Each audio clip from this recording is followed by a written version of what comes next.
Umaphiko olugula amaphiko kwaye kwaphephezela omiyane inyoni nobuciko nomnyunyo egcwele isivini nemafini icula ingoma emnandi yayahlukanisa unyaka omusha komdala inyoni enezigidigidi zabalandeli abayilandelayo zamemeza sezidololozela sathi siyayazi le nyoni yayiculela okhokho bethu abanye abathule isibongo sokhozi FM sisibhalelwe isidadada sothu ukhozi FM luhamba phambili.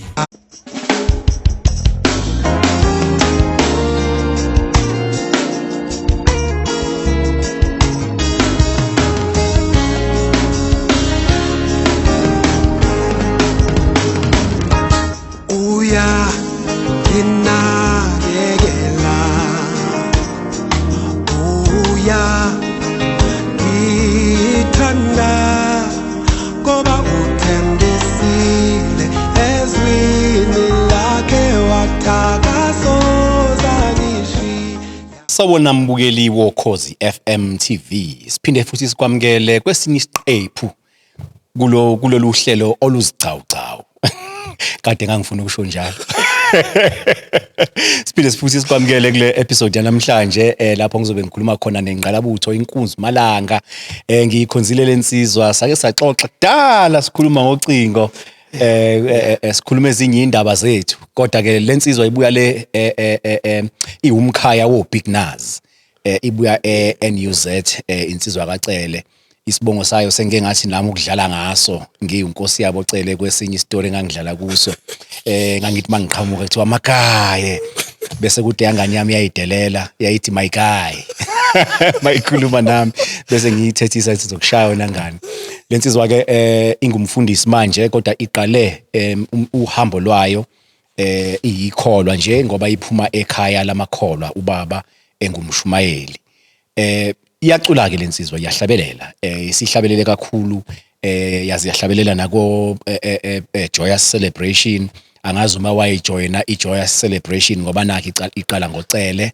uCelebration usebenze namagama amakhulu umfowethu usebenze no Big Fish usebenze no Sisihlengiwe usebenze namagama nje ngempela eyikhondla emculweni wegospel igama layo lensizwa uSandile umfokaCele uma ngabe unayo leya social media leya engazoma kumele ngiyibize nikule platform ngoba sifuna upromote abantu abangasikhokheli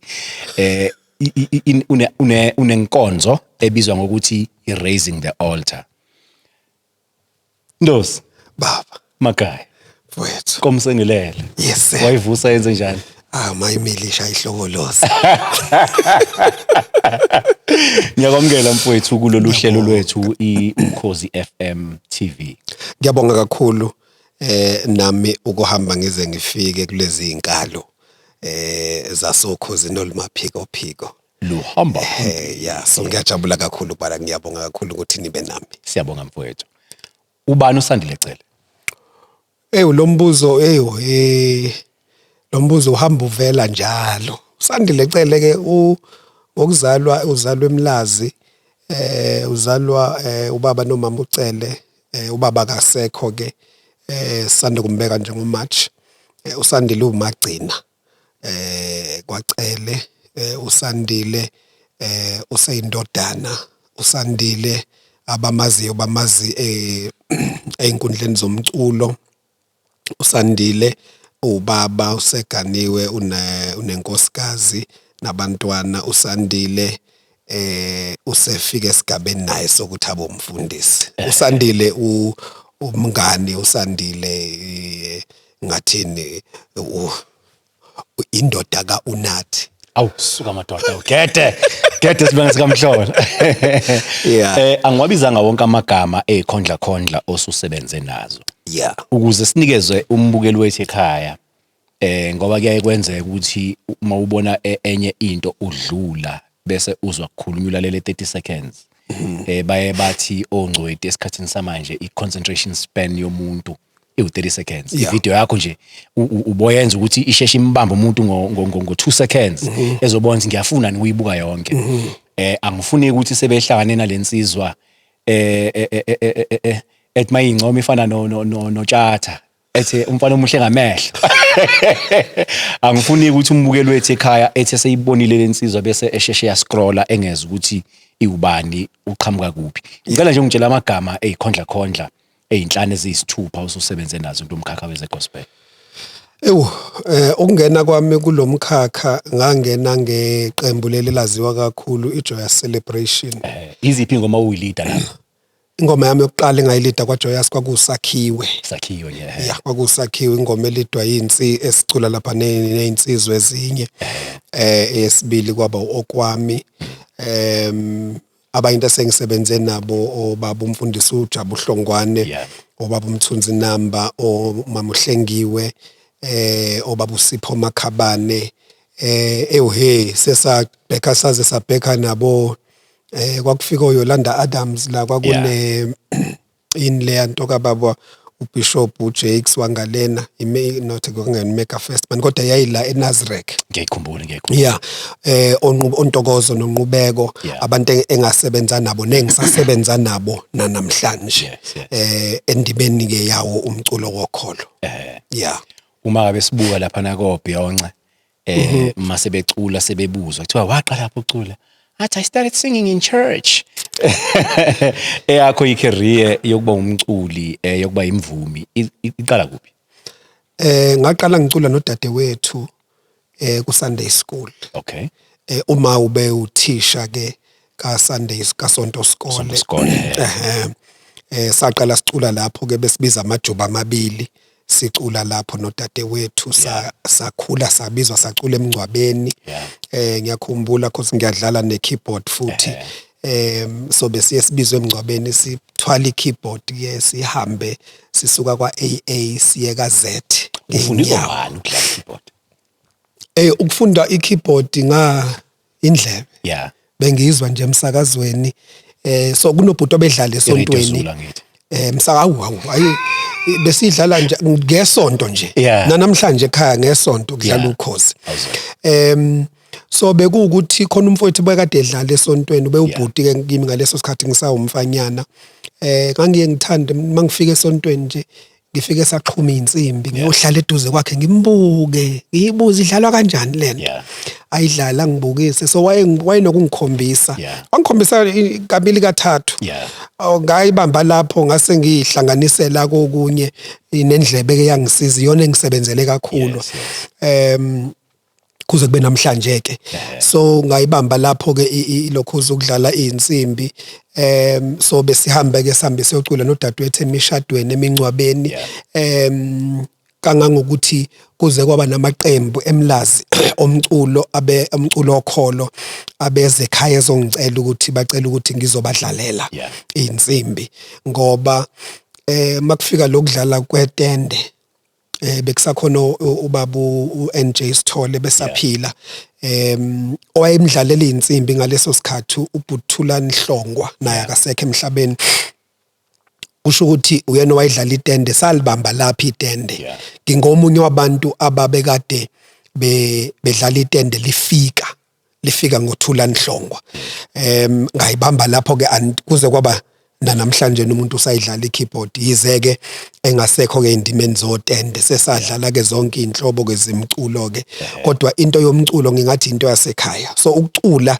ngiqale kuSonto Skole ngase ngiyongena ke koJoyous ke ngama auditions nakhona ukungena kwami kwaJoyous ngangena ngoNkanyiso Bhengu owafonela ubaba uMkhize uNgcolosi wafonela ubaba uKhabazela wamtshela ukuthi man nginomfana la umngani wami obekade sidlalela i-keyboard esontweni masingenayo i-keyboard player so uyacula lo mfana kungayiphutha angabikho ngapha so ubaba uMkhize besethi ayi kufanele umuntu akambone lo muntu nangumntusa kangaka ngahlangana nobaba uMkhize eHollywood eThekwini ebuya kothenga impahla lapha sabona nasaxoxa wanginikeza ibusiness card yakhe and then sakhuluma so into yomculo or yokucula ngiqale kuSonto Skole ngangingekho kwikwaya esontweni mina bengilapha einsimbini uyabona so kuze kube namhlanje indaba yami isuka le njengoba namhlanje ngisawu umuntu obandakanyeka ezintweni zokholo ezintweni kaNkulunkulu emsebenzini kaNkulunkulu. Mina mangikhula ngakhula ngitshela nje ukuthi hey ngiyahlabelela akekho umpela ocula njengami. Ngitshela nje bethi hey cha yazi yacula ingane kaSibongile. Hawu mase ngikhula sengiyilalelisisa kahle impela sekuna lento zama tape thina sakhula sinokuyiqopha kuma TDK. Hayi masuthi uplayer back uthi I know. Kwangabe kusezwakala ngalendlela mina engizwa ngayo mangicula. Sengiyabona ke manje cha engathi uxa mgeje umgodi ake ngibheke lokho akukona. Umculo uNdosi ubona nini ukuthi cha ucula into engathi ngingayenza kwangempela hayi lokho kuyiculela nje eshaweni. Hey uyabona masicula nodade wethu singamajuba amabili imini okuyigama leqembu lelo akuthiwa nje amajuba amabili. Amajuba amabili sasesaziwa nje noma kuyinkonzo yesidlo egatsheni sabizwa ngamajuba amabili yazi lakhula leli gama sabizwa ngamajuba amabili. Yes. Uma sicula nodadewethu mina engangivame ukuthi ngihole kakhulu ingoma ngilide. Yes. So yahamba lento kwasekungena nokudlala ke insimbi yabona kwakhulu uthando lokufuna ukudlala insimbi ngadlala. So yinto engikhule ngiyazi ukuthi ngiyayithanda. Yes. Yabona kangangokuthi noma umuntu esekwa SCM ngithi ke student Christian yila abantu bebona khona ukuthi sibadala masikhuluma ngo-SCM bakhuluma ngo-SCO manje. Kade ngikhuluma nge-SCM nomunye engekudala wathi kimi yini le ngathi awuyazi student Christian movement bengimenywe abantwana base vets ngiyokhuluma. Okay ngithi so le organization yenu ifana nani ifana ne-SCM wathi hayi baba yini lokho ngathi yo umuntu omdala. Wakuthiwa ke i-SCM it's a society of confused monkeys. Hey Nkosi yami. Sina sikhula kwakuthiwa sizikho inkawu ezididekile. So nasesikoleni ke asikho isikole bengithi mangifika kusona ngingaziwa ngoba ubaba bewumfundisi aziwa. So ukudlala insimbi nje bakuthiwa hey bengisenkingeni ngabe kuthiwa makuthiwa kuzofika umshumayeli esikoleni kuqhonywa insimbi ngizomenyezwa yingane esikoleni. Hey weNdosi khona insimbi. Hey ungakhohlwa ukudlala leya number uyabona. So abaya order manje bathi ngidlalele. So ngayidlala ke ilokhuzi keyboard esikoleni. Umculo bekuyinto ebivele ngoba ubaba ekade esina ingoma futhi edlala isiginci uyabona ecula futhi ehlabelela noma namhlanje salukwazi sesisidala kodwa mothi akaqala ingoma uzozwa ke soprano azoshaya ngayo. So njengoba ngilongisho ukuthi into yasekhaya leyo umculo ngayilandela ke ngoba ngiyakhumbula uma engikhuthaza njalo ukuthi weSandile othi mawudlala insimbi uhlabelele nawe ingane yami kuhle masihleli lapha sibuna nodlala insimbi iningi lena lihlabeleli wathi awuhlabelele na uthandaze makuthandaza Sandile ugebisa ikhanda. Uma engicoacha njalo lokho engiqeqesha uma ukuthi hawenza kanje hayi ngikwenze lokho engikwenzayo uma besethi ibambe ngakho ke mfana manje yabona mama kade bekhuluma lapha becoma ngathi imambana njobe ingiqeqesha nje niqeqeshela ukuthi mayisihleli noDocas lapha kukhulunywa ukuthi cha phathi ukuthi nondodana uyabona. So into yomculo into engikhule ngiyazi ngasheshe ngayibona ngaba ikwaya lesikole elicula ichoral angena lapho ngaze ngayofika kwamatikuletsheni ngikwi-choral kodwa ngingalidi ke ngoba lo mculo babethi mabeya kuma competition emncintiswaneni ngihoxe yabo ngoba angifunanga ukungena ngigamanga. Kwaze kwafika ke la engibona khona ukuthi cha man nansi into engifuna ukuyenza mina empilweni yami ngifuna ukucula uyabo. So kodwa ngathi noma ngiyayibeka ke ekhaya leyo ukuthi ngifuna ukucula uma wangayizwa kodwa ubaba wathi uma kuukuthi kumele uphelele lapho uzofika. Nangempela ngafika ngephimbo nje. Uma ngabe uqeda isikole iyona into wahamba wayifundela leyo umculo. Uyabona ngithi umculo wakhetha mina akumina engawukhetha uyabona. Ngathi mangiqeda isikole ngangifailile umatikuletsheni ngahamba ngaya eKapa ngiyohlala nomfowethu ngoba ngithi ngizofunda ke ngale ngafika ngale ngahlangana nabazalwane Yeah. kwaqhubeka la igcine khona ngahlangana nama group abanye abazalwane ngale abaculayo kwaqhubeka la igcine khona Yeah. so kwaba yinto eyayilokhu ikhona Yeah. empilweni yami lokhu ngilandele angikwazi ukwenza nanoma ngabe ngiyahamba ngisendleleni ngiyemsebenzini ngiyacula. Isiphi isifundo wasikhetha esikhungweni semfundo ephakeme? Ngangithanda lezi zinto zakwa marketing. Okay. Kodwa ngagcina ngenza drama. Okay. No marketing basala phansi laba ngoba ngayibona ngibangela isicefe lento. Yeah, yeah. Ngathi nje mangikhuluma nabangani bami ngathi mina ngifuna umsebenzi ozongisebenza ngifuna ukusebenza nabantu. Yes. Noma ngabe ngisebenza ebank ngiwuthela Yeah. noma ngabe ngisebenza kodwa endaweni ngizokwazi ukusebenza nabantu ngikhulume nabo. Yes. Kangangokuthi ngathi noma sengiqala ngithola umsebenzi wami wokuqala ngasebenza kwa Home Choice. Okay. Bengiwaculela amakhasimende ami ocingweni ngimdayisela umuntu iduvet athi awubambe kancane la ngibe ngicula for your love athi awu wena ungidlalela umculo kanti kucula wena uyabona umambusi Mhlongo ngahlangana naye kanjalo umama ulate ulo osangasekho emhlabeni wayikhasimende lami ka Home Choice sicula ngiyadayisa la ngiyamfonela la uthi nayi ave nesidina ka Home Choice ningifonele kungikhumbuza ngathi cha angimazi mina ukuthi umambusi Mhlongo. Yes.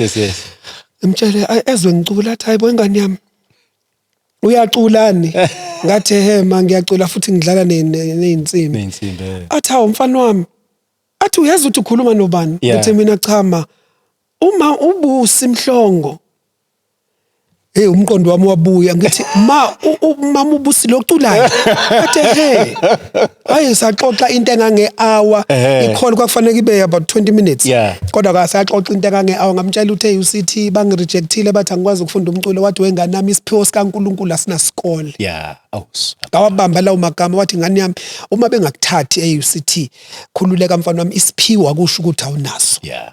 Namhlanje ikeyboard umuntu uyidlale sicule stage esodwa no Jimmy Dlulu. Sicule igospel thina ngena shaya ijazz yena. Uyabona ngawabamba lawo magama kaMama ubuso ukuthi isiphiwo uNkulunkulu akunikeze sona asinasikole. Ingakho kwezinye indawo uzongamukeleki ngenxa yokuthi bakubona wena ungena ngephepha phela ngangifuna lona nami iphepha kodwa bathe UCT awukwazi ukufunda. Mase ngithi ayi cha kulungile kodwa babethi angidlala uAutumn Leaves ngawudlala babuza ukuthi uyifundelephi ngathi ngavele ngathi kubona ngubush mechanic. Ngoba ngiyifundele ehlathini le. Bathi hayi udlala ngenye indlela wena kodwa lamakhodi wakho basebethi egcineni kodwa ke ngeke sikwazi ukukuthatha ngoba ukwazi ukufunda. Kodwa ke into nje eloku ihambe nami ngeke ngiyiphike ngeke ngikwazi ukuyifihla ngithi ngiphakathi kwabantu ivele. Ufika kanjani kulo short left oyi IT? Kwa IT ke bengise Cape Town. Ngathi ke uma ngifike eCape Town sengutholile ke manje umatikuletsheni. Senginesipiliyoni manje senginolwazi lwama call center. Ngalenda kanjalo ke kwa IT.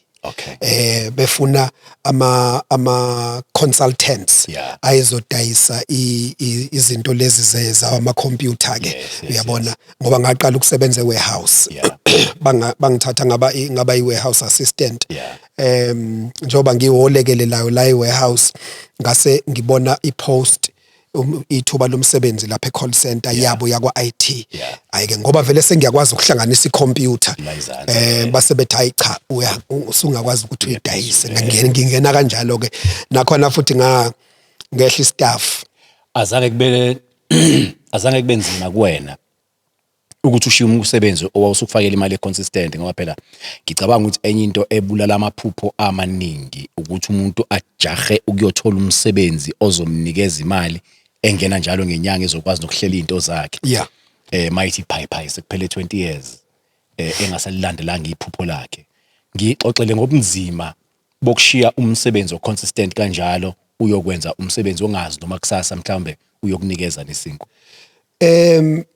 Ngahamba ngafika la ngidikibala khona futhi ngikhathala ukuthi njengoba ngisebenza nami ngiyafuna ukuhola imali eningi ngihole kahle ngiphile kahle. Kodwa manje mase ngithi ngiyathatha ukubheka ukuze ngifike eqhathini labantu asebehola kakhulu kudingakala iphepha. Yes. So ngayibuka ukuthi ulwazi ngokwesipiliyoni somsebenzi lukhona luyangisebenzela yile lungitholela umsebenzi masinya. Uyabona ngoba bengihlale ku-interview nomuntu onephepha mina nginolwazi. Yes. Uyabona umsebenzi utholwe yimi. Yeah. Ngingenalo iphepha kodwa nginolwazi ngoba inkampani ngaleso sikhathi beyithatha abantu akade benolwazi befuna abantu abashisayo. Ngithe mase ngilandela ngokwekhono lami isiphiwo sami ngabuka ukuthi ngihola u12,000 la inkulungwane ezamashumi 20 ngapha ngimenza ngo30 minutes emculweni. Yeah. Ngivele ngime nje stage ngicule kungena u9,000. Yeah. Hawu ngathi hawu ngiyawuyeka. Yeah. Hayi ngawuyeka futhi ngempela kodwa manje ngiwuyeka nakhona sengibuzile ngoba ngathi mangena kwaJoyous ngabuzwa ukuthi bengenzani ngabatshela bengisebenza engakhuthazwa ukuthi umsebenzi ungawuyeki. Ngathi mina angikwazi ukungaphili ngoba iBhayibheli lithi isiphiwo sakho sizokuhlalisa namakhosi sivula iminyango. Ngathi cha izongivulela iminyango lento sengibona imali nje ukuthi so akudingi la ukuthi ngisebenze insuku eziwu30 ukuze ngihole la ngivele windini mangeke ngangama nje stage ngacula sengiyovele windini ngiyohola ngathi hayi ke no ngapha win ngapha ngiyaluza kodwa ngase inselela ke zangala awusebenzi njalo. Yes. Umsebenzi itoho livela kungena ucingo nje kuthiwe siyakucela ukuthi ube khona sinomsebenzi endaweni ethile. Okay cha ngikhona. Bese bekutshela bona ukuthi uhola kangakanani. Ingena ngesinye isikhathi ibe imfumba. Kodwa bese uphela u3 months kungangeni. Kodwa bese kuya ngokuthi wazana nobani ke. Kuhamba ibanga elideke lokho.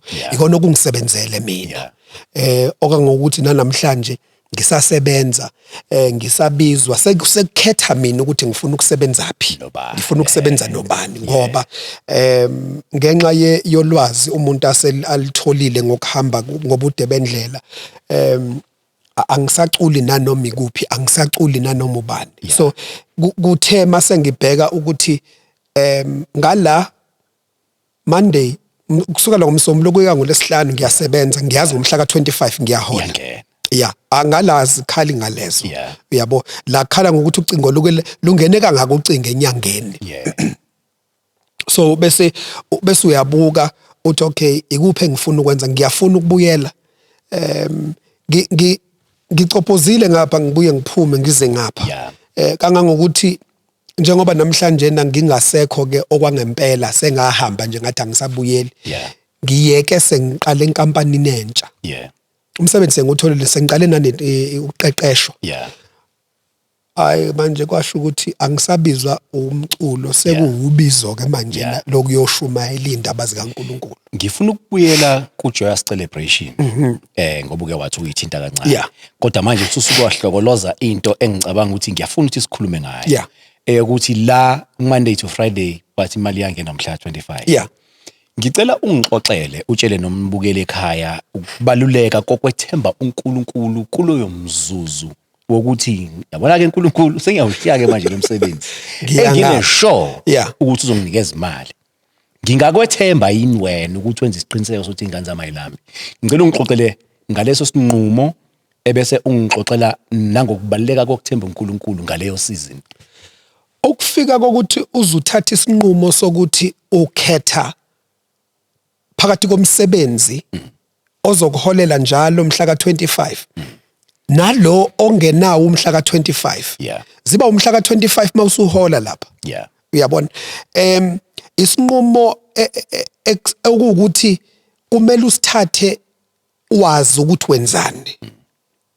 Number 1 okwesibili akuba ukuthi umsebenzi wakho mawenza uyawenzisisa abantu abakufune ngenxa yokuthi uyayishaya into yakhe lo muntu.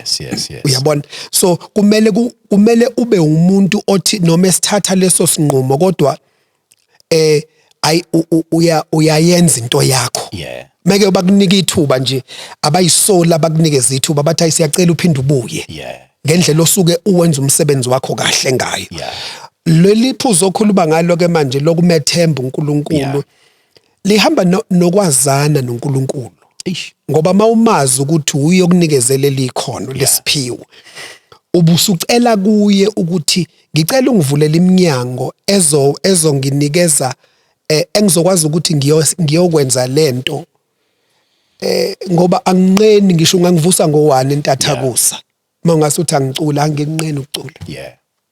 so ekumethembeni uNkulunkulu bathi abanye abantu besokola ukufuna ukuthola igig Yeah. sibiza kanjalo la kule ndima yethu bathi abanye bebuza ukuthi wena wasebenza kangaka bese uyabatshela ukuthi cha ngasithatha isiphiwo sami ngasinikela kumnikazi ngase ngithi ngicela imisebenzi vele kuwena ngoba imisebenzi evela kuwena ungowekwethenjwa wena Yes. angeke ngalamba Yeah.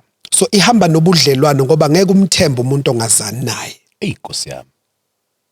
ngoba ngisebenzile nozonke Yeah. odikana Yeah. ngenza igigi elilodwa nozonke Yeah. ngabonga nje esacula ingoma yes5 Yeah. ngathi mina ngeke ngikwazi Yeah. wathi hayibo ilinto siqede Yeah.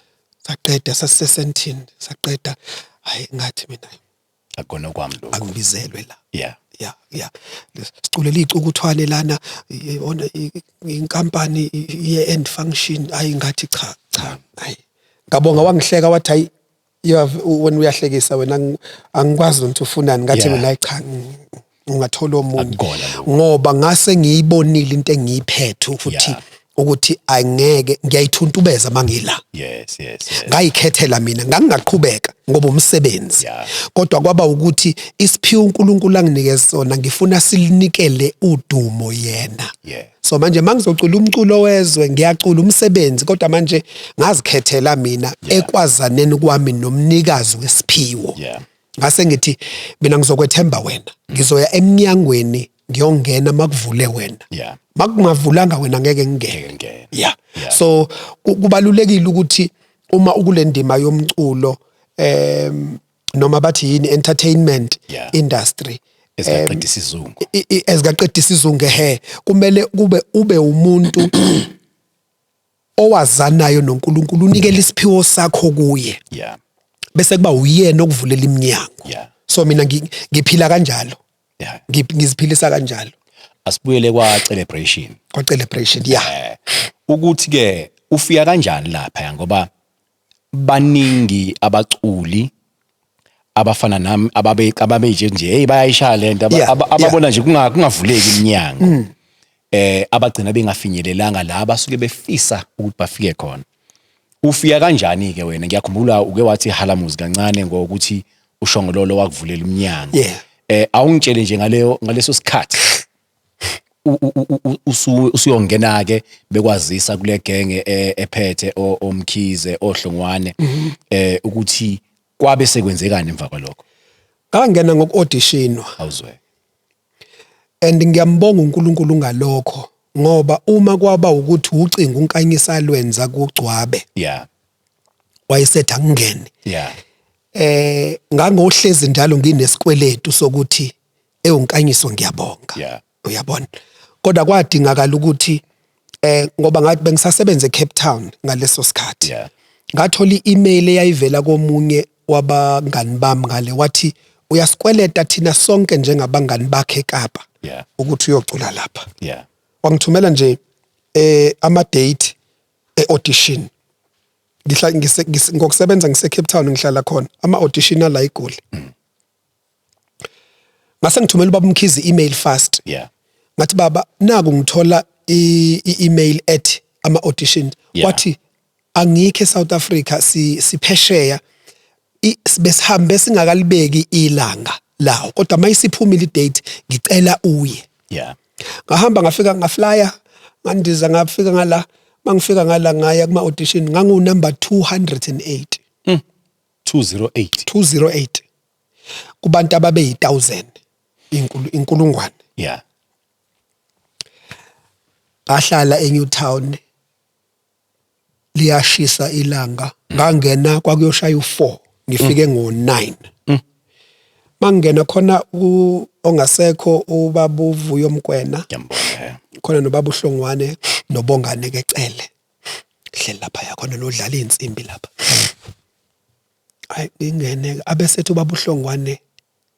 Ubani igama lakho bhuti ngimtshela hayi uSandile wakacele. Abesethi athu ongasekho uVuyo. Hawu uNdosi Silima. Asho uNdosi lo wakuhlala kwabafileyo. Oh Athi abantu bakacela abakwazi ukucula mina ngibazi beyilima. Insini kuhleko. Uhlabekisa lo. Hayi uzama uyabona umuntu ofuna ukuthi akuthikameze. Kodwa ufuna urelax kodwa manje uyakuthikameza. Ngiyaqala nokumbona la iduzane lo muntu manje na ngiyamjabulela kodwa manje wavelwa ngiphoxa. Hayi kodwa bese ngiqinisa ingqondo yami nje. Athi wayesethi ubaba uHlongwane weSandile ngithole incingo mina eziningi intululwane yazo ukuthi mangingakuthathanga kuthiwa yazi so basiyazi into esiyenzayo. Awusikhombise ke lento abayisho. Ngithuke bese ngiyakhumbula ukuthi obabalwa avela ashathi ubabalwa yamazi babalwa ngithi athi angilali mina ubabalwa abona masiqeda nje namhlanje la uzongifonela. Ngicule athi ayinyuswe. Ngicule athi ayinyuswe. Ubaba uMkwena wayebheke phansi wagcina ephakamisa ikhanda angibheka. Base kubuza ukuthi wena umXhosa? uSandile wakacele kanjani usuke eKapa? Yeah. Wathi mina yimpondo leli. Ngithi cha ngosemlazi kodwa ngiyasebenza eKapa. Oh okay. Hayi bese ngiyahamba baqinqeda ucula besathi no ngiyabonga. Mina ngingenelisekile. Yeah. Ngihambe emva kwamasonto amabili bangifonela ngiseKapa kwathiwa uyacela ke siqongeni sesibili. Yeah. Hawu. Ngaflya ngandiza ngabuya. Kubantu ababe u1000 bathatha 30. Ngangikule 30. Yeah. Kwi-30 kwathathwa 10. Ngangikule 10. Ish. Kwi-10 kwathathwa 7. Ngangikulo 7. Awusuka madoda. Hey. Uyabona? Ngingena kanjalo ke mina kuJoyous. Ubaba uMkwena ngize ngicula uSakhiwe. Yeah. Kurekhodwa kwakade kupromotwa uJoyous 11. Mase kuyokwenza uJoyous 12 ubaba uMkwena uzofika ezocula uSakhiwe okwakuyingoma yakhe ekuyicwecwe lakhe. Yeah. Angafiki 45 minutes before ishow ingakaqali. Yeah. Bese athi ubaba uMkhize masiqeda nje ukwenza irun athi ubani owazi uSakhiwe athi amadoda waqala wasalela abadoda. Ubani owazi ngoma kaVuyo uMkwena uSakhiwe ngithi mina athi awusise kufundisa aniba u7 la ufundise laba ke. Ngibafundisa ingoma 45 minutes ishow iyaqala after. Ngibafundisa Sakhiwe kwaqula. Mina ngithi hayi into edlulayo nje. Wey.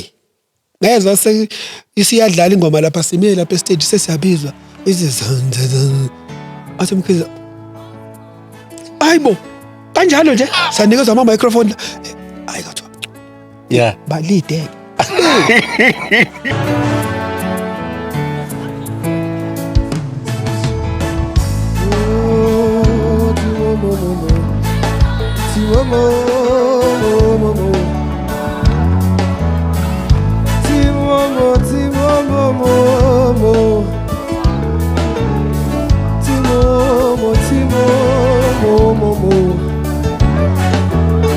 Sakhiwe Sakhiwe thina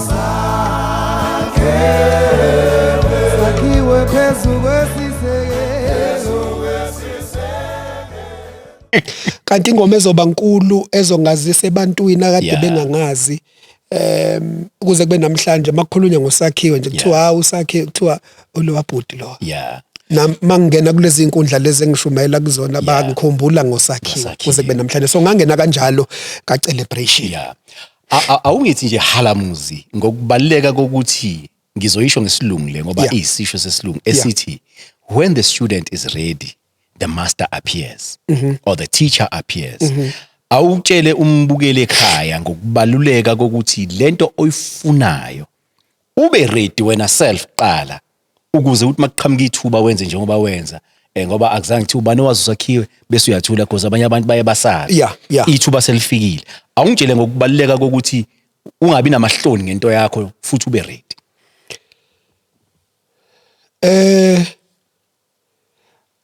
ngaso sona isilungu bathi when opportunity meets time or when time meets opportunity so ithuba masekuyisikhathi sethuba lakho yes bayingcosana babaningi engiye ngibezwe bekhala ngokuthi angilisebenzisanga ithuba isikhathi sesivela abaningi bakhala ngokuthi abazange balisebenzise ngokwanele baphazanyiswa imizwa kwesaba sebesesikhathini ngingathi kumbukele ekhaya elalele ebhekile ukuthi uma sekuyisikhathi sakho vela khohlwa useceleni kwakho ngoba kunefastela elincane eliyelivele ekufanele uvele ngokusheshsha ngoba livaleka futhi bese kuphinde kuthatha iminyaka ukuthi liphinde livele so ngithi ke kosibhekile osilalele ekhaya alithi malivela ithuba alikuthole ukulungele ngoba ukusaba sohlezi njalo sikhala ngokuthi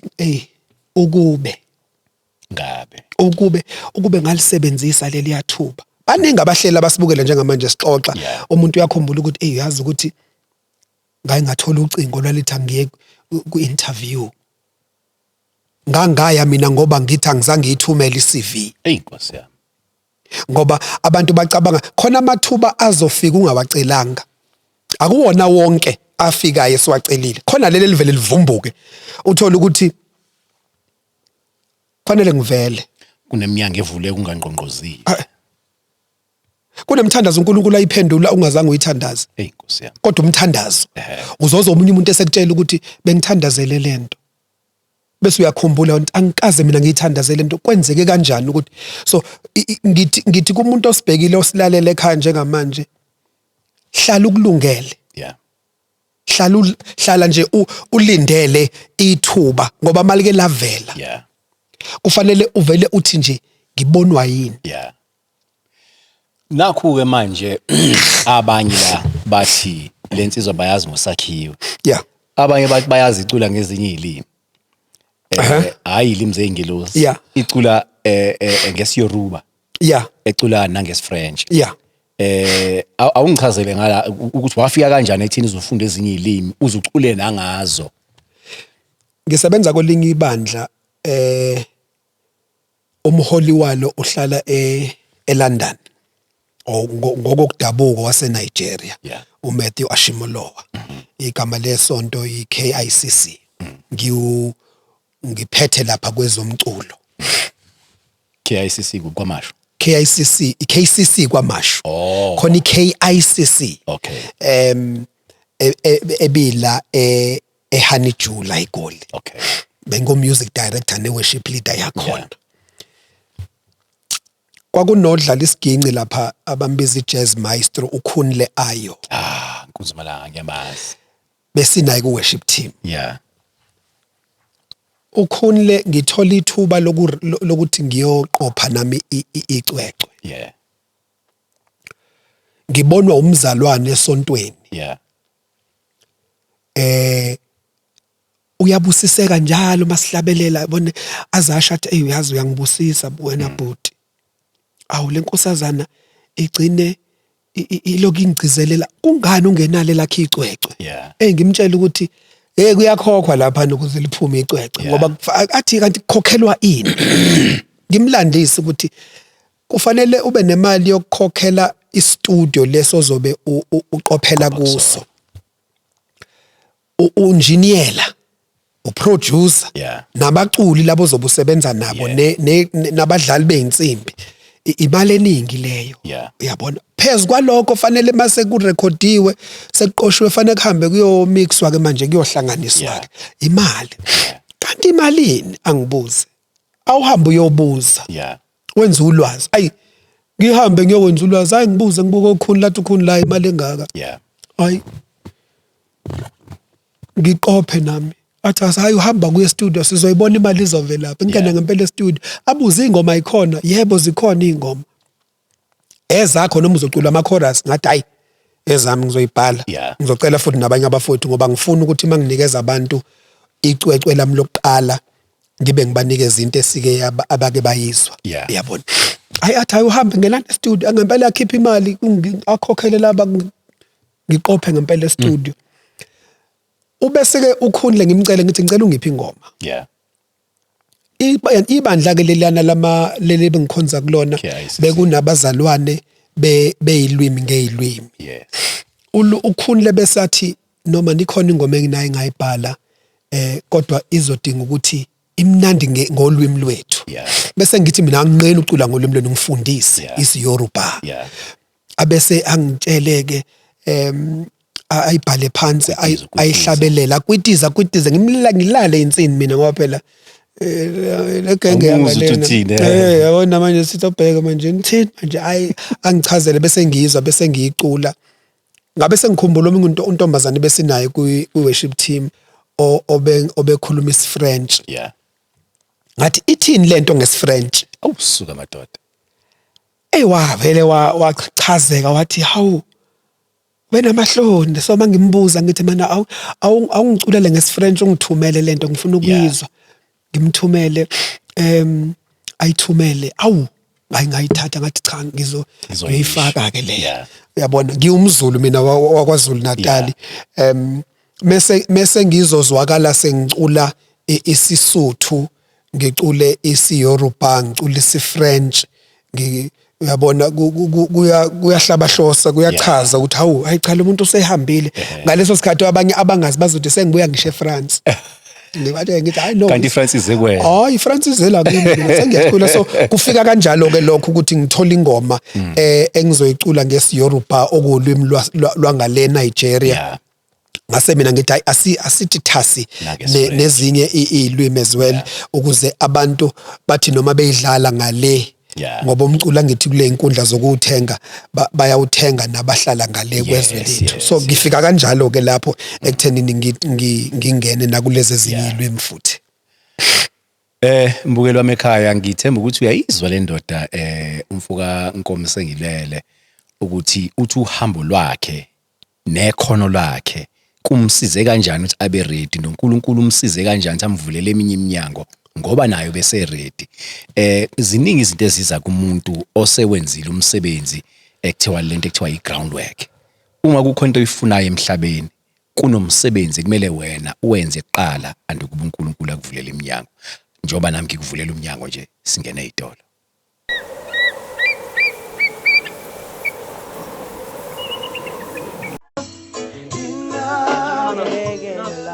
Isn't that low? Gege kisuke kuye unaminsha luches uyagihola Gege kisuke kuye yakasoza ngilahle uyanginakekela hayi futhi uyangithanda uthembisi ezwini lami wathi akasoza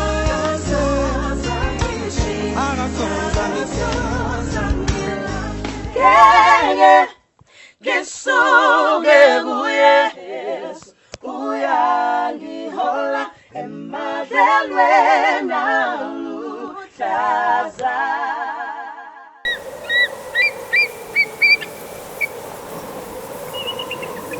Mbukelo wokhozi FM TV ngiphinde futhi ngikwamukele kulesi siqephu lapho ngihamba khona nomfokandosi uMagaye. Lensizwa ngisafuna sikhulume ngokunye futhi okujulile ngoba incwadi yakhe inamakhasi amaningi. Andukuba ngikhulume ngendaba yakho neministry ke manje iministry yezwi. Yeah. Awungitshele uhlangana phi nomama usisi uNathi? Oh hey, ishambula lami madoda. Sithephu sami lesi. Ngihlangana naye khona la eGoli. Sasikade sisemcimbini sobabili owodwa. Yeah. Kodwa angimbonanga yena. Yeah. Yena waze wakhuluma nami. Yeah. Kodwa mina ngimkhumbula. Awusemoyeni ncane. Uyabona khona ezinye izinto engingamcela uNkulunkulu ngathi Nkosi ekungamele ngikubone mangingakuboni. Yeah. Ukuze ngingathikamezeki. Yes. Yena uzuyasho ukuthi ngakubingelela ungena sama nje imizuzwana saxoxa angikhumbuli. Yeah. Ngoba ngangizela lapha ngithi ngiyohlabelela lapha ngiyokhonza. Amen. Angibange ngisengibheka izintombi. Awusuka madoda. Ngihlangana naye ku Facebook. Yeah. Ukhomenta ku status somuntu esasinaye kulomcimbi owodwa. Yes. So ngicommente naye bese comment. Yeah. Bese kuvele iphimbo lithi nangu ngingene kutashinge yakhe ngingene bese ngimthumela umyalezo nje ngithi kumele sazane. Uyabona kanjalo nje abese phendula athi ngicabanga ukuthi account yakhe ihackiwe. Ngase ngimnika inamba yami ngathi awushayele le nombolo ubone ukuthi ihackiwe. Uma ufuna umyeni shayela le nombolo. Wayishayela ngempela inamba ngithi mina yebo sawubona. Yeah. Wayesebona ukuthi sihlangana kanjalo awuphelanga aziphelanga inyanga ezisithupha ngabe sengibona ukuthi umngami lo ngathi ngicela sakhe. Yeah. Ngokudabuka ngokuzalwa yena wase uthi kumina kwakuthatha izinyanga ezingaka ukwazi ukuthi uyena lo. Angidinganga nokuthi kuthathe unyanga zibe isithupha ngazi ukuthi nangu uyena lo. Ngamtshela futhi wangihleka. Yeah. Ngoba ngathi yena cha acela sakhe inkosazana. Yeah. Angifuni ukuchithela isikhathi. Yeah. Ngicela nje sakhe. Yeah. Hayi okuningi lapho ke sesinomuzi sihlala sonke sinezingane. Awuzwe. Kodwa okwangithatha ngaye uyamthanda uNkulunkulu. Yeah. Uyacula futhi naye ngoba ubekhonza lapha kwababa uMathebula. Okay. Hope ubekade lapha umunye wabadumisi khona. So sihlangana kuhlangana umlevi nomlevi. Yeah. Uyabona. So sihlangana kanjalo ke naye ngase ngikhuluma nekhehla lami ngelisaphela ngathi hayi cha sengiyibonile intombi asiyoyilanda. Hayi ke sase sahamba ke saya eGqeberha sabuya naye. Awuzwe. Senginaye ke manje siphethe ibandla naye umngani wami ngabe nayo la. Usabambekile nje uyalulama. Okay. Uyalulama emkhuhlaneni. Manje ke babundosi njengoba nawe usuvele wayivusa le ebingithi ngifuna ukuthi siya kuyona. Mawuthi uholi ibandla. Awungithi nje qaphu kancane ngendlela yokuthi iqalaphi indlela yakho yokuthi ubone ukuthi cha nginobizo ulwamkele nizinqale nebandla. Kuthi umfundisi akamzali omunye umfundisi. Kodwa ke naku ke ngiyumfundisi nami ngizelwe umfundisi. Kusukela ebusheni ngatshelwa nami ngagcina ngibona. Yeah. Ngatshelwa ukuthi uNkulunkulu ngibizile nakhona ngitshelwa ubaba ebona intshisekelo yami ngenkonzo. Yeah. Ukuthi makuthiwa kiwe enkonzweni ngibuka nendlela aliphatha ngayo iBhayibheli. Yeah. Nama ngihamba ngiphathe njengobaba. Usisi wami awunkunzana. Awusuka madoda. Uyabona engihleka kodwa manje ngifocus ngibheke ubaba ngibheka ukuthi uhamba kanjani ugqoka ngokuzimisela ubaba. Kwahamba baba wangibizwa ngitshela ukuthi wesandile. Unobizo likaNkulunkulu empilweni yakho ekuzomela uliqaphele. Yeah. Hayi enkonzweni aqala ubaba athi awukhulekele izwi. Yeah. Hayi ngisukume ngikhulekele izwi. Ngiyazi ukuthi makuthiwa kukhulekele izwi kwenziwani. So bengingashisa amaqanda ngisukume ngikhulekele izwi. Athi awubonga umnikelo, ukhulekele umnikelo. Awusikhonze ngeke. Uyaqeqesha nje ngesitayela. Uyangiqeqesha mina nginakile. Athi aqale ekhaya masikhuleka njalo ekhaya ngo7:30 athi awusikhonze ngezwi. Yeah. Ngiyazi ukuthi manje asikhonze ngezwi wenzani yena uyabona so ngibheke lapha kuyena kanti uyena uMambani uyangiqeqesha uyabona kwahamba ke ngike ngashada okokuqala ngangishade nentokazi yakwaMasinga eMandeni. Umshado wami wokuqala lo engaphazamiseka kuwo sadivorce ngoba lapha ngiyakhumbula ngisashadile kwakunzima. Uyabona umshado wami wokuqala ngashada nomuntu owayesedivorcile. Kwangilimaza ngoba ngazama ukuyibulala ihlandla zabane. Ngifika la ngikhathala khona ukucabanga ukuthi kanjani lo muntu ngimuthanda kangaka ngize ngasashada kodwa manje na uyangiphendukela sesila ngaphakathi uphenduka into ebengingayanakanga ukuthi angaba yiyona. Kwangilimaza lokho so ngagcina ngimshiye emshadweni ngaphuma emshadweni owesibili lo.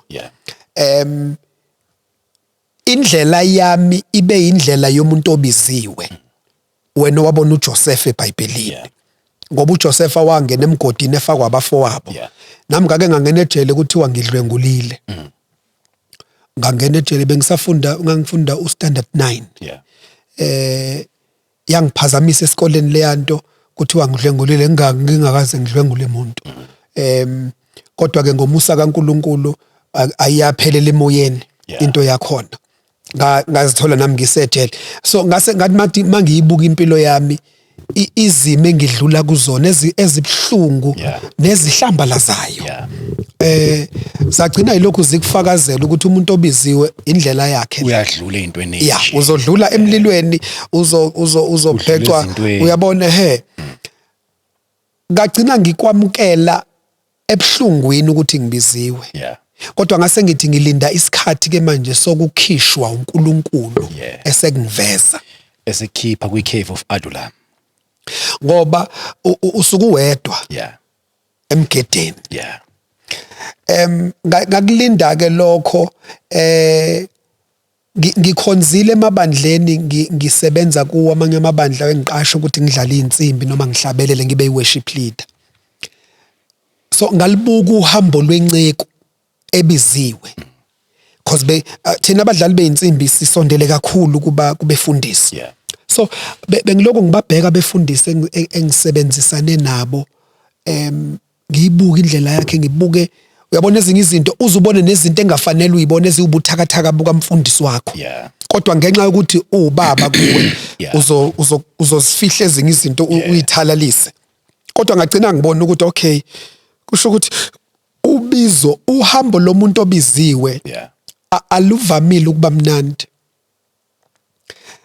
kwa izinto engizamukelayo lezo ngingakafiki nasekutheni ngilamkele ubizo mina uyabona.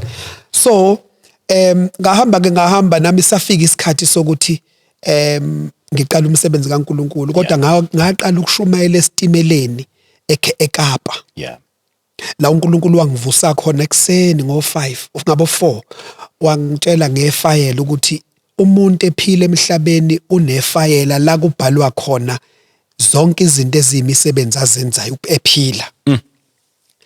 Ngavuka ngalelo langa ngahamba ngaye esitimeleni besihlala eKenilworth nomfowethu omdala ngaya esitimeleni ngafike ngathenga ithikithi ngagibela isitimela umoya ingcwele wathi kimi indawo ozoma kuyona isesenta kulensimbi ephakathi esenta esitimeleni abantu bamabambelele lapha kodwa le yansimbi ngaleli yalanga kwakungekho umuntu kuyona.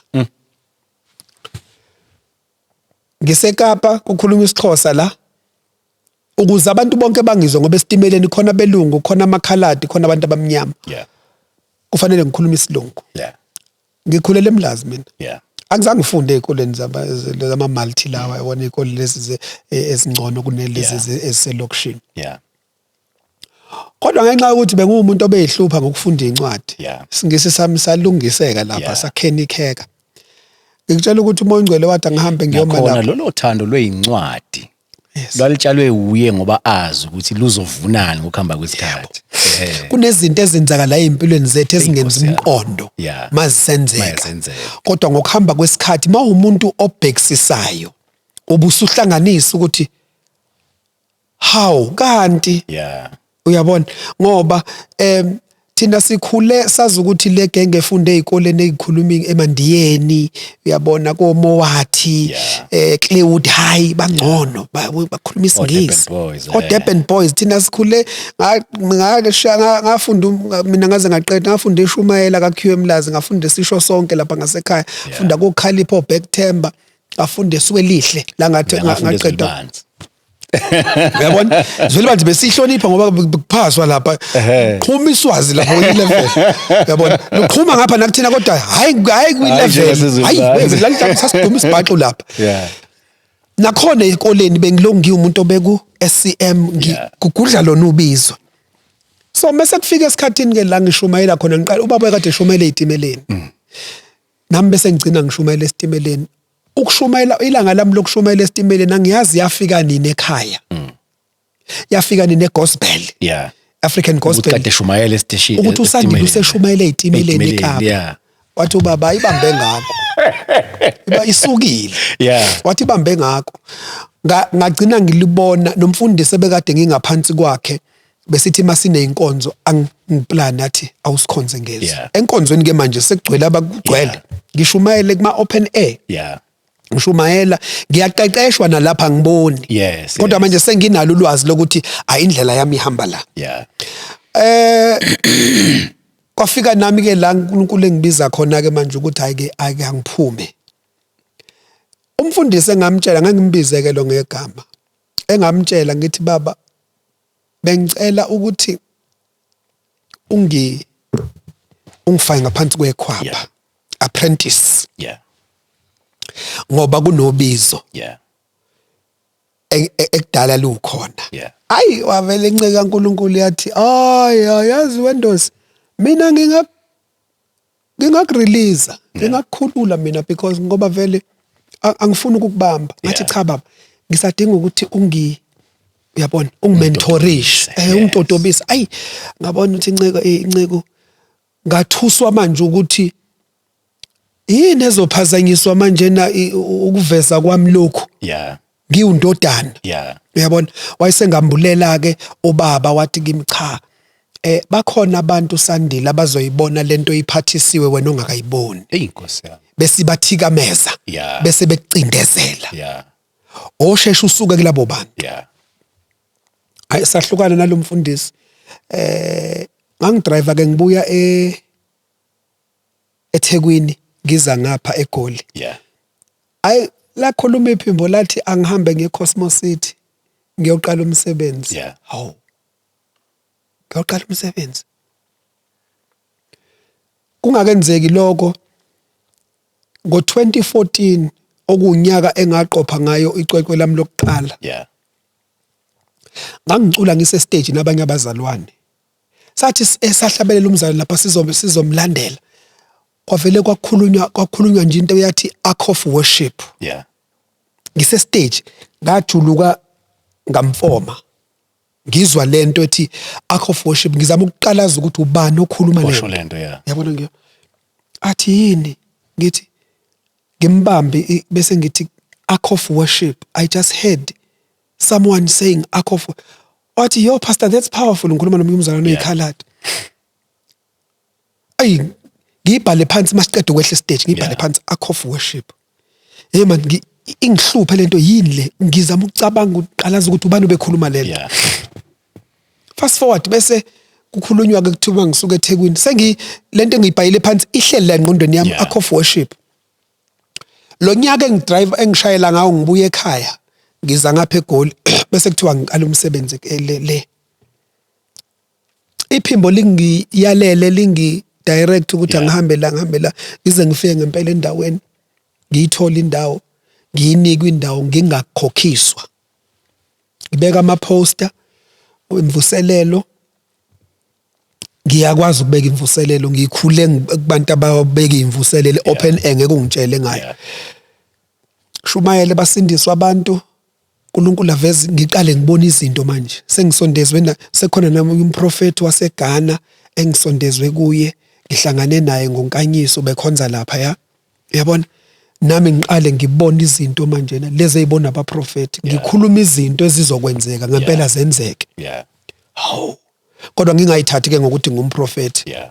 Shumayele minizwi basindiswa abantu umsebenzi uqale kanjalo ke eCosmos City. Masiqeda imvuselelo kodwa kube ukuthi abantu babengebaningi ukuthi singaqala sikhonze cause ihholo likhulu. Yeah. Bathi abazalwane nobaba singakhonzela la endlini omunye umndeni wakwaSethi. Baba singakhonzela la endlini kuthina size sibeke baningi uyabona. Yeah. Ngilandele kubizo ngilokhu suka njalo endlini ngiyobakhonzisa sikhonze njalo ngo8 kuyoshaya u10 sikhonze ayi bese kuze kufike ke manje isikhathi ke sokuthi nazi ke manje izagila zobiziwe. Yeah. Ngigcine nguvala umsebenzi. Yeah. Ngilivala ibandla ngithi ayibazalwane. No, ngicela umsebenzi wokumisa sophinda sihlangane uNkulunkulu makusentandweni yakhe. Yeah. Sophinda sihlangane. Yeah. Ngoba manje ngishaywa izimpi nezinduku zomuntu oselidi ibandla. Yeah. Ngizithola manje sengikhanselisha abantu abashadile. Yeah. Angashadi. Yeah. Ubaba wami useThekwini eMlazi. Yeah. Anginazo ikhathi zokuthi ngihlale phansi naye regularly sixoxe. Kodwa manje ngiyithola ngikhomba abantu indlela ngelekelela abantu ngikhanselisha abantu abashadile yabo. Ngabona ukuthi noma ngizogcina ngilimala la. Ngidinga uspiritual father. Yeah. Kodwa ke manje ubaba kaMoya mina ngirecognize ubaba wami. Yeah. Njengobaba kaMoya. Ngoba ngiphenduke kuye. Yeah. So lento yobaba kaMoya akuyona into ebengiyazisa kakhulu mina. Yeah. Because ngikhulise umfundisi, ngikhule ngaphansi komfundisi. Kodwa ngigcine ngibona ukuthi ngizobuzwa ukuthi ubani uspiritual father wakhe. Hayi nangempela ngiligunyanga ngaqala ngabuza ukuthi njengoba ubeka ibandla eCosmos City ubani usubmita kubani? Yeah. Ngathi ngisubmita kuNkulunkulu. Yeah. Wathi wo yilapha efundisa abazodlala ngabantu lapha. Yabona? Ngawumisa umsebenzi ngale. Ngahlala phansi. Umiswa yima umiswanga uNkulunkulu. Yeah. Ngase ngithi mhlambe ake ngiqale ngiganwe. Ukuze into yami ibe nesithunzi ihlonipheke. Yeah. Ngoba abavamile ukwethembeka labefundisi ngikubonile namlokho. Yes. Laba baqala amabandla bezimpohlo. Ngoba bagcina uyabona kushaywa khona la uyabona. So ngathi mina kungcono ngiqale umsebenzi kaNkulunkulu esekhona umama. Yeah. Nangempela ngamcela futhi uNkulunkulu ayi ngaloko ngishayeka manje yabona lo hambo lwethu leyinsizwa ke manje ngilongishayeka manje ngilongishayeka ngapha ngishayeka uthola abantu abakubonayo ukuthi unesiphiwo futhi unobizo kodwa manje bese befuna ukuthatha neadvantage ngoba ngathi isaka ngapha yabona thina sibiziwe asiqali asinayo i-starting capital. Yabona kanti manje umsebenzi kaNkulunkulu awuqalwa njengebusiness. Yabona ufuna umuntu onobizo ngoba ukhulunyelwa ubizo. Yabo so mina ngihambe ngagcina ngikhulunyelwa yilo kwayilo olungivezayo kubantu mangifika phakathi kwabantu ngibizwe umfundisi ngingakabi na umfundisi. Ngagcina ke ngilamkela ubizo ngase ngithi cha ngiyavuma. Uma umama esefikile ke saqala nje ngemkhuleko endlini. Saqala ngemkhuleko sikhuleka sodwa siwumndeni hayi nomakhelwane baqale bezwe hayibo sizwa njalo umcula la ekhaya yini nesonto sathi hayi no umkhuleko nje siba nawo basijoyina abantu yabona yahamba ke yaze yawufika kuzona ke izinkundla lezi zokuxhumana lezi la sesinento khona esibiza ngokuthi i-raising an altar of prayer la ke sithandaza khona ke nabantu nonkosikazi. Ngiyakubona ke impela futhi umandla kakhulu ngalapho. Yeah. Kodwa andukuba siye lapha ngoba yena leyo inkulumo enkulu engifuna ukuthi sigcine ngayo. Yeah. Ngiyakuzwa mawuloku ukukhuluma uDamani uthi ubaba. Bengicela ukuthi ukhulume nobaba. Yeah. Ukhulume ngqo enganje ukhuluma nobaba ngoba ikhona into ekhona eyinkinga kuthina bobaba. Yeah. Iningi lethu sitshala imbewu singayinakekeli. Yeah. Imbewu yethu ikhule kusasa bayasigwaza labantwana badla insangu balele phansi kwamabridge badlonya uphe simply because ubaba wayengekho. Bengicela nje ukuthi ukhulume ugeqa amagula konke okusenhlizweni yakho ngokuthi kubaluleke kangakanani nawe mawubheke yakhe impilo ukuthi indima edlalwe ubaba kweyakhe impilo ibingakanani nabo baba khuluma nabo. Uthinta isihloko esikhulu kakhulu ke manje na sika baba. Nami sengubaba. Angingenanga ke ebubabeni ekubeni ubaba ngendlela efanele ngenxa yokuthi samithisa sise zinsizwa. Umuntu wazithola sewubaba okusayinto esalimaza isizwe nesalimaza abafana bagcina bengene ebudodeni ngokungafanele. Obaba bangibhekile abalalela basemakhaya unembewu ekweyakho esuka kuwe ongayinakile and imbewu ke iyakhula. Imbewu ukukhula kwayo uNkulunkulu oniselayo. Ngiye ngithi umuntu othi umntwana ngizomondla ngani, umntwana ukukhula kwakhe ukhula ekhuliswa uNkulunkulu. Imbewu iyakhula, ilanga likhona, imvula ikhona. Uyayichelela noma uyichelele kodwa iyakhula. Abantwana bayakhula behleli bebodwa ubaba engekho. Kodwa isilonda sokungabikho kukababa isilonda singapholi. Bazokhumbula abanye kuke kwakhona uhlelo lapha ku TV ingane zibhala incwadi ohlelweni oluthile ithi funa ubaba wayo. Bese kuvela into nobaba agcine ebhodla ubaba ukuthi angikushiyanga ngoba ngifuna. Uma wakho owathi nakho kodwa amagama engifuna ukwabhekisa kobaba. Asingayikhohlwa imbewu. Ngoba sizoba necala phambi kwaNkulunkulu sizophendula. Bese ngibuye ngibheke komama. Uma kuxatshanwa ubaba nomama sekukhona imbewu. Asingavinjwa ukuthi sikwazi ukuhlangana nembewu. Ngoba izilonde eziningi ezikhona einganeni azive ngoba zibangelwe obaba. Iqiniso kumele sifike la silikhuluma khona nathi manje ukuthi asingavinjwa abantwaneni ukuthi sibe nobudlelwane ngenxa ukuthi ngaxabana nawe. Ngoba izingane zigcina kuba nobutha nenzondo, ingane izonda ubaba ibe nobutha noyise ngenxa yokuthi umama uyifide ngokuthi uyihlo wakushiya wena nami usamncane kanti akulona iqiniso. So ngifuna ukuthi kobaba nomama bebhekile ake nilungise leli phutha ningakahambi emhlabeni ngoba nishiya izingane nesikweletu and lento igcina iba ukhondolo nengane izomithisa nayo ishiye kube yinto egcina into yala ekhaya. Ake silungiseni sisaphila, silungiseni ithuba lisekhona, izingane azazane noyise musana ukucasha ingane mayise zizithumela izingane ama message lawo einkundleni zokuxhumana ithi baba yimini usibanibani ingane kabani. Ake sibe neqiniso ngoba siyophendula phambi kwaNkulunkulu. Uma ubukele lolu hlelo njengamanje uKhozi TV and uyazi ukuthi unesilonda esibhibhayo esingapheli ngenxa yokuthi unomphefumulo ophilayo osuze wanentshebe omunye okunye sekuyintombazane kukhulile kudala kodwa noma kuzama ukusondela uyahlehla. Yenza into efanele, indoda ayibaleka ihlehli ngoba ayikho into ekuthiwa ihlazo.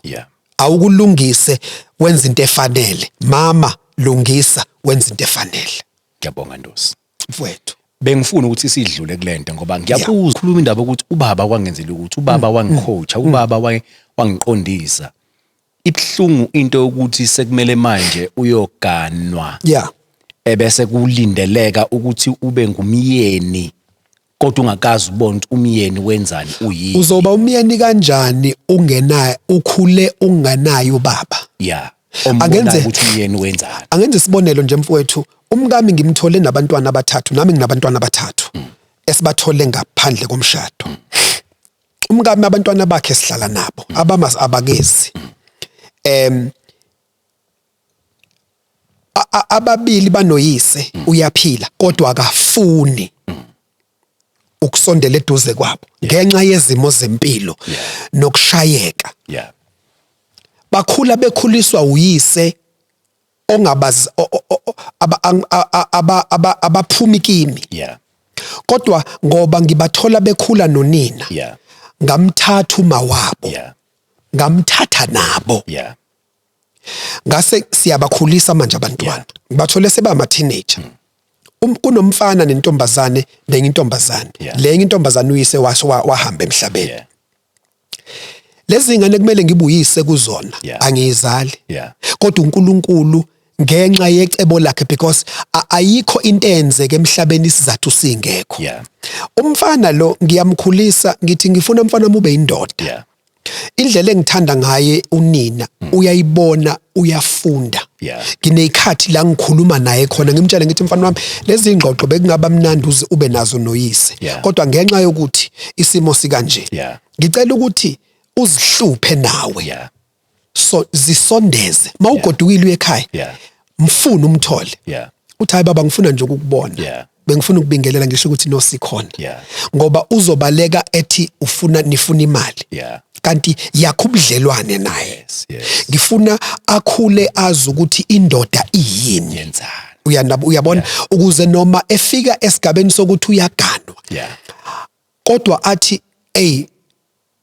uNkulunkulu empilweni yami wangilethela ubaba owayekade ngangizali kodwa wagcina engizala ngoba wangidodisa. Uyabona so sinalelo thuba lokuthi izingane sikhulise noma uyayizala noma awuyizali. Sakhula vele kunjalo ubaba wayeba ubaba weingane zonke emphakathini. Elokishini uyi-addressa kanjani ke lento kwi-raising the altar njoba sikubona lapha ku TikTok.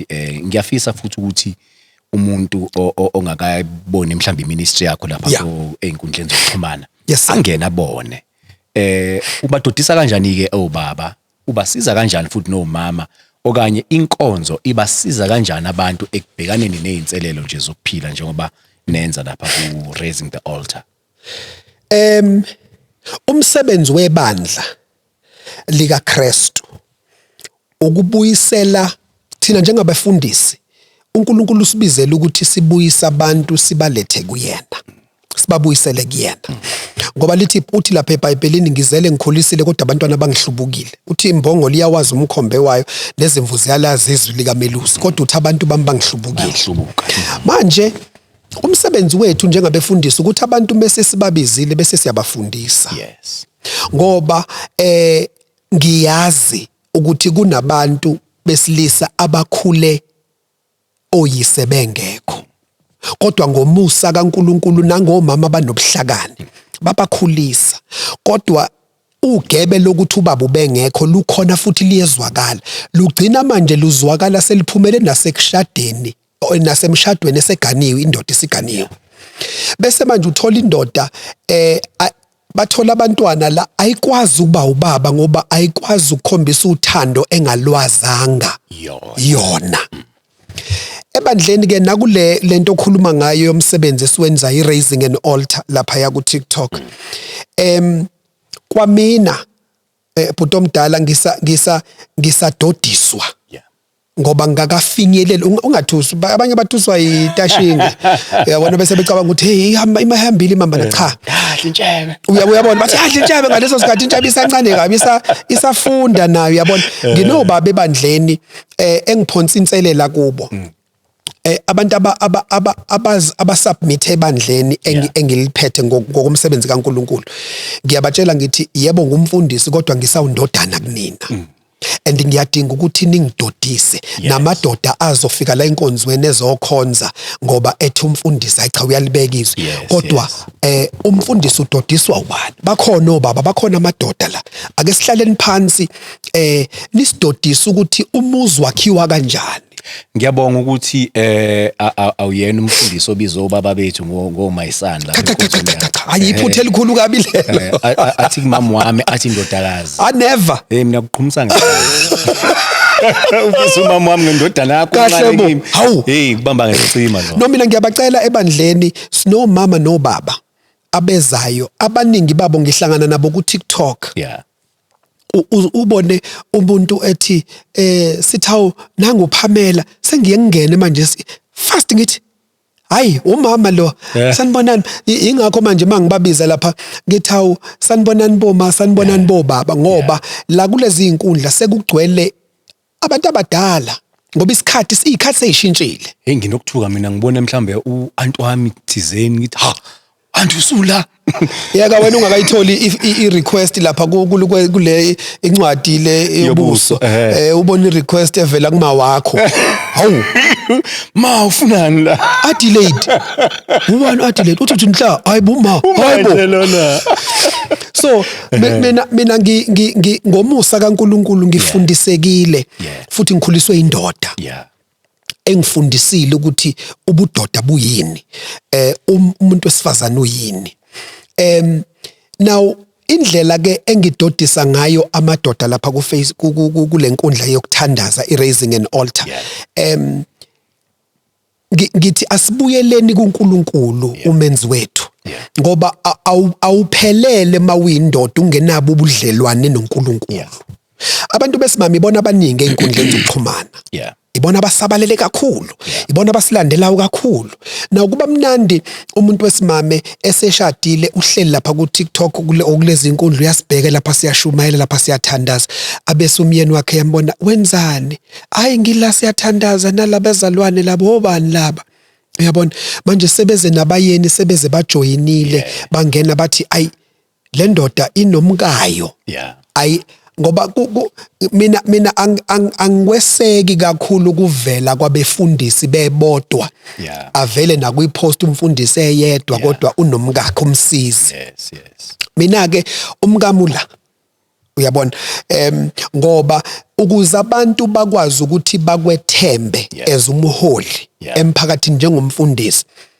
shumayela into abazoyibona uyabona so ngikhuthaza amadoda lapha ku TikTok ukuthi wozani bafowethu wozani sibuyele kuNkulunkulu wozani sizokhuleka ngoba singaba priest bamakhaya ethu akubi thina ezamadoda ilanga lokuqala nelokugcina esiba ngale altar uma sishada inkosi yami noma sesingcwatshwa emva kwalokho awazi ukuthi yini lesixoshaye asekho kwi-altar sigcina kuphela silindele umakoti ezokwehla ezohlangabeza bese emva kwalokho simshiye amakhosikazi ethu ayasale altar ngoba ayazi ukuthi la senze khona isifungo uNkulunkulu lapho sesivala ngiyalithanda leli gama lokuthi ukhulume ngokuthi inkonzo yakho ka social media raising an altar wase uthi kuthina obaba bagcina ukuba at the altar mhlazane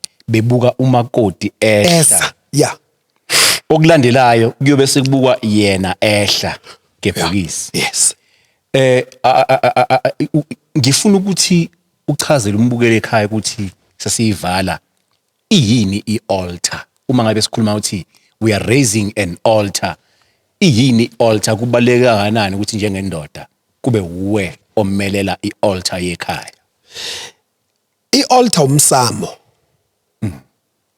sikhule ubaba kaBaba wayeyinyanga umkhulu wayeyinyanga ubaba uma amkela ivangeli umsamo wakubo vele manje kwase kuumsamo wabaphansi uyabona kodwa ubaba wanenhlanhla ebunsizweni wamkela ivangeli wamkela ukukholwa wahamba kubo ngoba ezehlukanisa yena nealtare lo umsamo wakubo labantu bakubo wathi sengamkela ivangeli manje nanti ialtare esengixhumana nalo ialtare la ngibiza khona uNkulunkulu angibiza abasekhaya wazikhethela wasuka kubantu bakubo now umsamo ila sihamba khona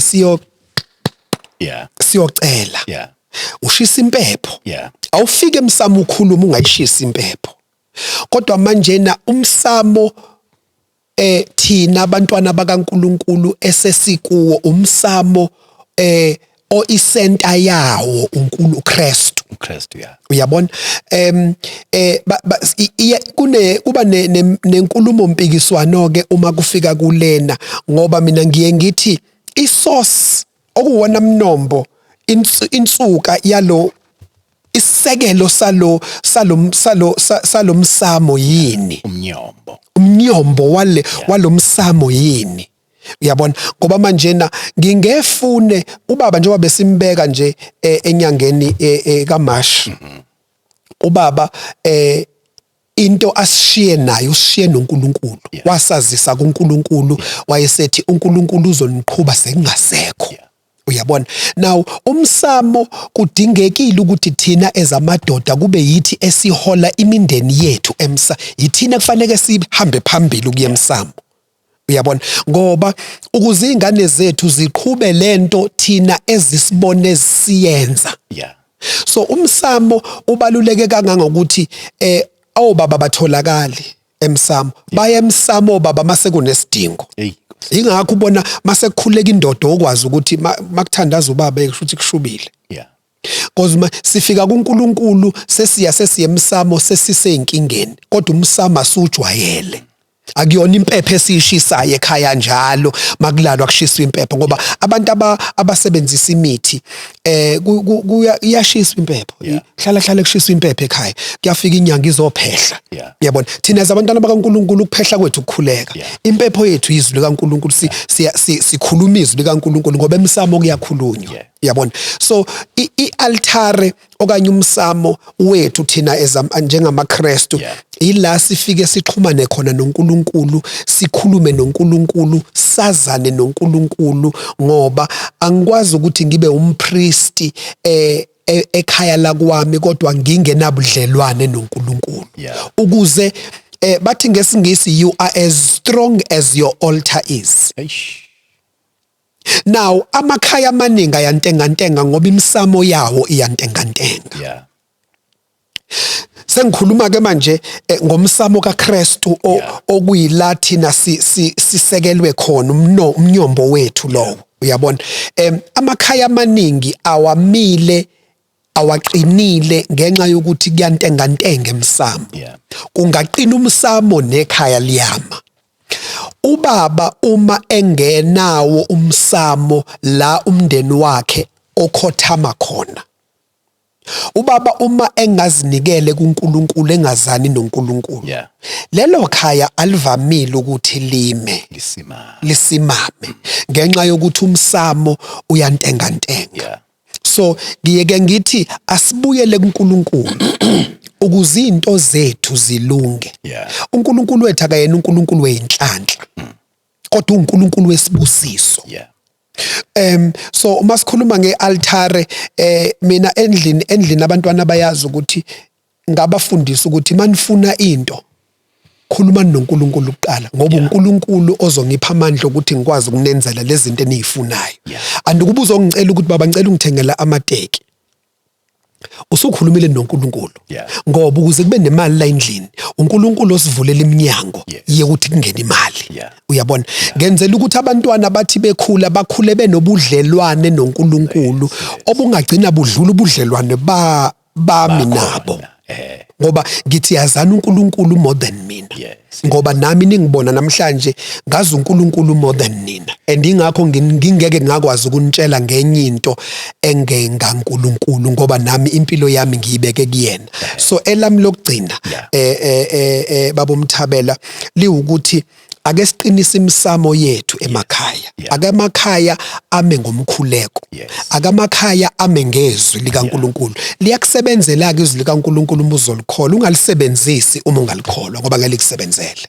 ebese sithi thasi sifafaza igazi lemvana emakhaya kunjalo liyasebenza phela uNkulunkulu angethuthi kuMose abantwana bakaIsrael ababheca igazi einsikeni izodonga uyabona ukuze ingilozu yokufa mayifika izobhubhisa mayidlula mayibona igazi uyabona so abantu bayithatha kancane lento yegazi lika Jesu ngoba bathi nje angi-understand yabona lesebefundile bathi I don't understand the concept of the blood uyabona bese uyabatshela ukuthi igazi lika Jesu awudingi ukuthi kuze kube igazi literally yabona kodwa nje uyasho usho ngomlomo uthi Ngomlomo.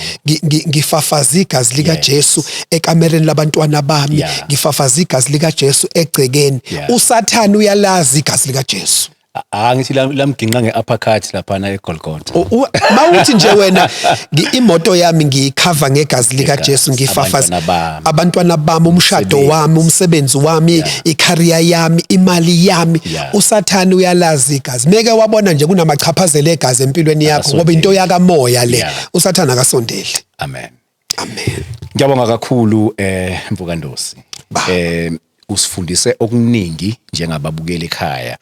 Engikuthathe kakhulu mina ngikuthande kakhulu ukubaleka kobudlelwane buka baba nabantwana bakhe. Yeah. Ikakhulukazi ubaba nendodana, ikakhulukazi kakhulu ubaba nendodakazi ngoba kunzima kakhulu ukuthi uthi usubaba ebese kulindeleka ukuthi wenze izinto ongambonanga wakho bezenza ebese kuthiwa imishado yabhidlika. Miningi imishado ebhidlikile hayi ngoba bekumele ibhidlike kodwa ngoba khona obengazi ukuthi uyini umsebenzi wakhe njengomama uyini umsebenzi wakhe njengobaba. Asiphinde sihlanganeke futhi mina nawe ngesiqephu esilandelayo kulolu hlelo lwethu oluwuchungechunge uKhosi FM TV. Ngiyakuthanda uNkulunkulu ukuthanda kakhulu.